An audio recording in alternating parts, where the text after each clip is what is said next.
नमस्कार, आप देख रहे हैं आरजे टाइम्स।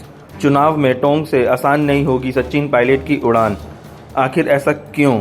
राजस्थान के पूर्व डिप्टी सीएम सचिन पायलट की टोंक में अगली राजनीतिक पारी आसान नहीं होगी। टोंक से उनकी आगे की राजनीति को लेकर अब कुछ सवाल उठते दिखाई दे रहे हैं। करीब 4 साल तक सचिन पायलट मुख्यमंत्री बनने की आस में व्यस्त रहे, लेकिन उनका ये सपना पूरा नहीं हो पाया। नतीजा ये रहा कि पायलट टोंक विधानसभा क्षेत्र से लोगों की पहुंच से काफ़ी दूर है। ऐसे में सवाल उठता है कि क्या सचिन पायलट वापस टोंक से चुनाव लड़ने का मन बनाएंगे? क्या टोंक की जनता वापस सचिन पायलट पर अपना विश्वास दिखाएगी पाएगी? इस सभी बातों पर अगर गौर किया जाए तो वर्तमान परिस्थितियों को देखते हुए पायलट का टोंक से चुनाव लड़ना काफ़ी मुश्किल प्रतीत होता हुआ नज़र आ रहा है। 41 वर्षीय पायलट ने अपना पहला विधानसभा चुनाव 2018 में टोंक विधानसभा क्षेत्र से लड़ा था। पायलट का मुख्यमंत्री के लिए बड़ा चेहरा होने के कारण चुनाव में उन्हें प्रचार के लिए ज़्यादा मेहनत नहीं करनी पड़ी। इस बार कांग्रेस पार्टी ने अपने 46 साल पुराने रिकॉर्ड को तोड़कर मुस्लिम उम्मीदवार की जगह सचिन पायलट को उम्मीदवार बनाया था। इस चुनाव में उन्होंने वसुंधरा राज्य के खास लोगों में शामिल यूनिस खान को 54,180 मतों से शिकस्त दी थी। विकास की आस में पायलट पर जताया भरोसा। सचिन पायलट कांग्रेस पार्टी में मुख्यमंत्री का चेहरा थे। बस इसी आस में टोंक के वंशवादों ने पायलट पर अपना भरोसा जताया।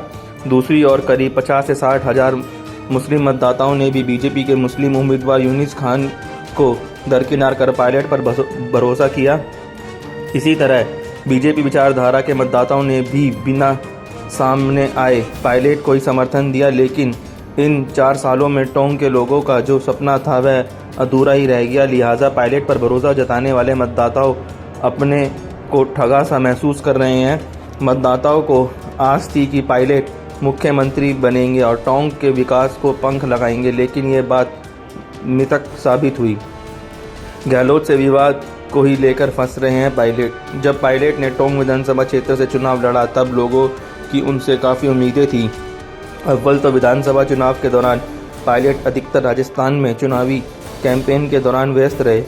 इसके चलते उन्होंने टोंक की जनता से कोई खास वादे नहीं किए, लेकिन यहाँ के लोगों को भरोसा था कि मुख्यमंत्री बनने के बाद टोंक को कई बड़ी सौगात मिलेगी। लेकिन पायलट के पूरे 4 साल मुख्यमंत्री अशोक गहलोत से विवाद में ही बीत गए और टोंक की जनता को कुछ खास नहीं मिल सका। जहाँ टोंक के लोगों को पायलट की जरूरत थी वहाँ पायलट अपना समय नहीं दे पाए। हालांकि कुछ आयोजनों में पायलट ने टोंक में अपना शक्ति प्रदर्शन जरूर कर आलाकमान को दिखाया, लेकिन इसका टोंक के लोगों को कोई फ़ायदा नहीं मिला। क्या ओवैसी की नसीहत मानेंगे पायलट?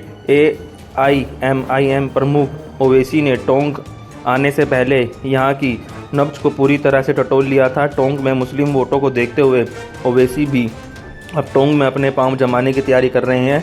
इन 4 सालों में टोंक की जनता और मुस्लिम मतदाताओं की उपेक्षा को देखकर ओवैसी भी अब इस मौके को बुहाना चाहते हैं कि ओवैसी भी अब समझ गए हैं कि पायलट के लिए वापस टोंक से चुनाव लड़ना आसान नहीं होगा। इसलिए तो उन्होंने जनसभा में पायलट को इस बार गुर्जर बहुमूल्य सीटों से चुनाव लड़ने की नसीहत दे डाली। हालांकि ओवैसी के बयान के बाद सचिन पायलट ने ज़्यादा तवज्जो नहीं दिया। उनका कहना था कि लोकतंत्र में सबको अपनी बात कहने का अधिकार है। सवाल उठता है कि क्या वाकई में पायलट के लिए टोंक से रास्ता मुश्किल होने वाला है?